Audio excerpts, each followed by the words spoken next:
राजस्थान के पुष्कर के पास एक ऐसा स्थान है जहां आस्था है, डर है और रहस्य है, तीनों है। जहां भूत हैं, प्रेत से मुक्ति के नाम पर हर साल सैकड़ों लोग यहां पहुंचते हैं। चीखे हैं, बेसुध होते लोग हैं, मंत्रोच्चारण और छोड़े गए हैं कपड़े। आज हम आपको ले चलते हैं सुधा बायकुंड, जहां एक बार फिर दिखा भूत प्रेत मुक्ति का डरावना दृश्य। ये रिपोर्ट देखिए।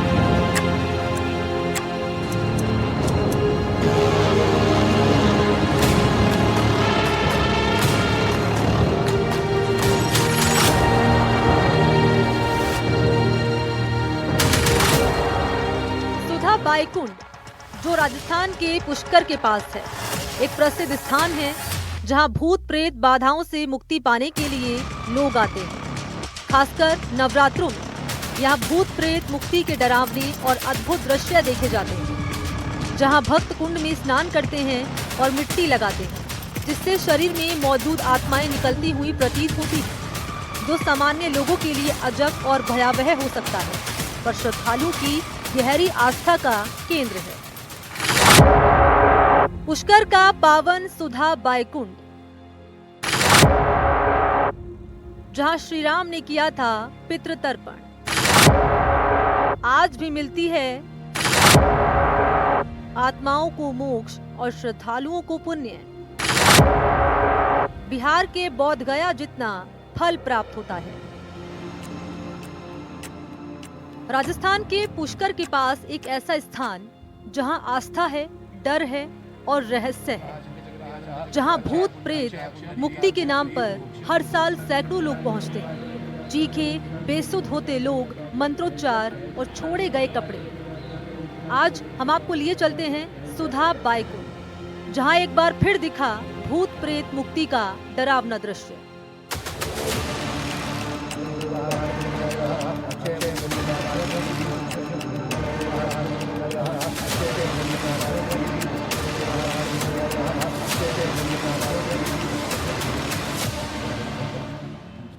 पुष्कर से करीब 4 से 5 किलोमीटर दूर जयपुर बाईपास पर स्थित है सुधा बायकुंड। ये कोई साधारण तीर्थ नहीं, बल्कि देश भर में मशहूर है। भूत प्रेत मुक्ति मेला और भूतों का मेला के नाम से हर साल यहाँ अलग अलग राज्यों से लोग पहुँचते हैं। किसी पर ऊपरी साया होने का दावा, तो कोई मानसिक पीड़ा से मुक्ति की आस में यहाँ आता है। यहाँ अधिकतर पूरे भारतवर्ष से लोग आते हैं। मान्यता है कि चतुर्थी शुक्ल पक्ष मंगलवार के दिन गया माता 24 घंटे इस जल में विराजमान रहती है।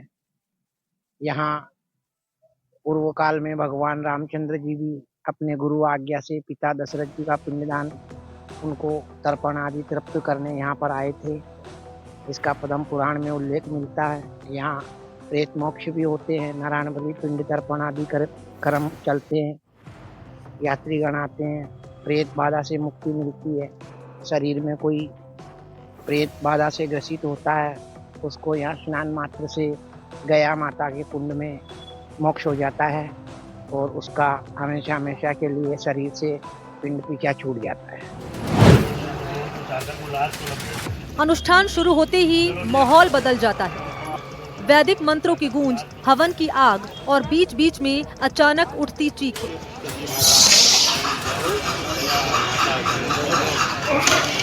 कई लोग अनुष्ठान के दौरान बेसुध होकर गिर पड़ते हैं। किसी की आंखें बंद, तो कोई अजीब हरकतें करता दिखाई देता है। दावा किया जाता है ये सब नकारात्मक शक्तियों के प्रभाव का संकेत है।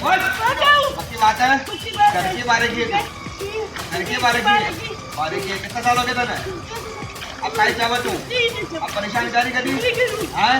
मच्छी आई तू? हाँ? पुष्कर के पास स्थित सुधा बायकुंड रहस्य, डर और आस्था का अनोखा संगम है। यह स्थल भूत प्रेत और ऊपरी बाधाओं से मुक्ति के लिए प्रसिद्ध है, जिसे भूतों का मेला भी कहा जाता है।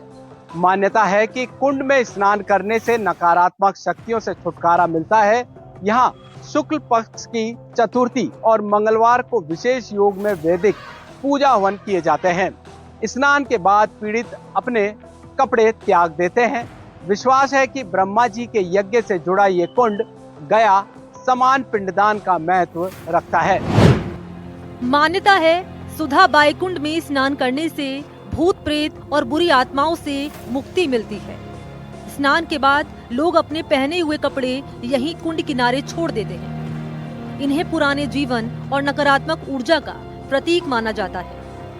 सूर्यास्त के बाद यहाँ सभी धार्मिक क्रियाएं बंद कर दी जाती हैं और कुंड एक बार फिर रहस्य के साए में डूब जाता है।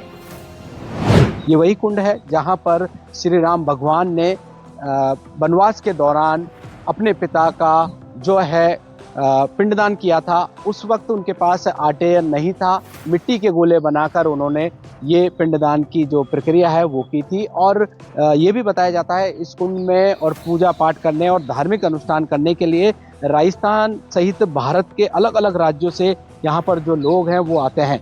अभी ही एक महिला जो गुजरात की आई थी, उनको भी भूत प्रेत का साया उन पर बताया जा रहा था। उनकी प्राण प्रति इनके यहाँ पर अभी धार्मिक अनुष्ठान यहाँ पर किए हैं। किस तरीके का मेला लगता है मंगलवार के दिन और क्या मान्यता है? वैसे तो शास्त्रों में पद्म पुराण ग्रंथ में इनका पूरा प्रमाण से विस्तार से जानकारी दी हुई है।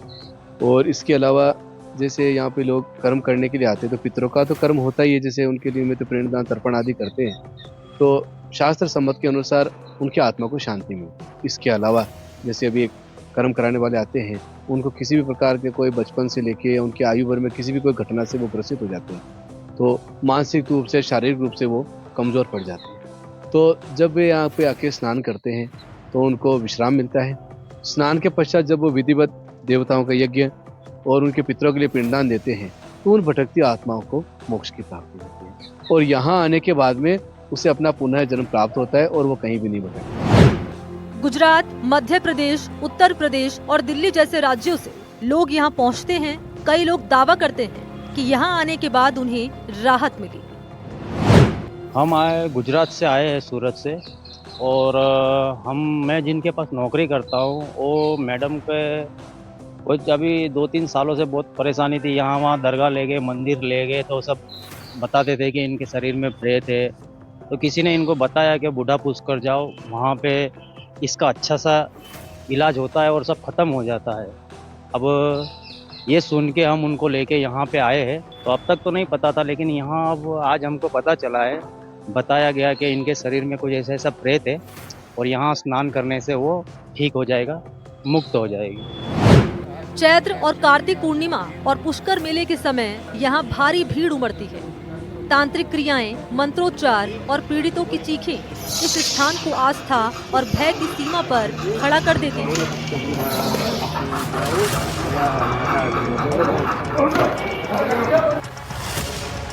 सवाल यही है, क्या ये सच में अदृश्य शक्तियों का प्रभाव है या फिर गहरी आस्था और मनोवैज्ञानिक विश्वास?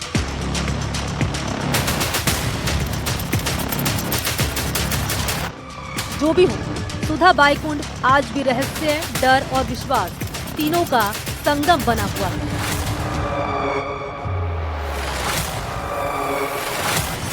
यहाँ पर धार्मिक अनुष्ठान किए जा रहे हैं। इस कुंड में जो पीड़ित लोग हैं, जिन पर बताते हैं कि भूत प्रेत का या बुरी साया होता है, उनका इस कुंड में नहाने के बाद उनको कहीं ना कहीं संतुष्टि मिलती है, कहीं ना कहीं आराम मिलता है। और यहाँ पर जो लोग हैं वो हर मंगला चौथ के दिन बड़ी संख्या में यहाँ पर आते हैं और अपनी समस्या से निजात पाते हैं।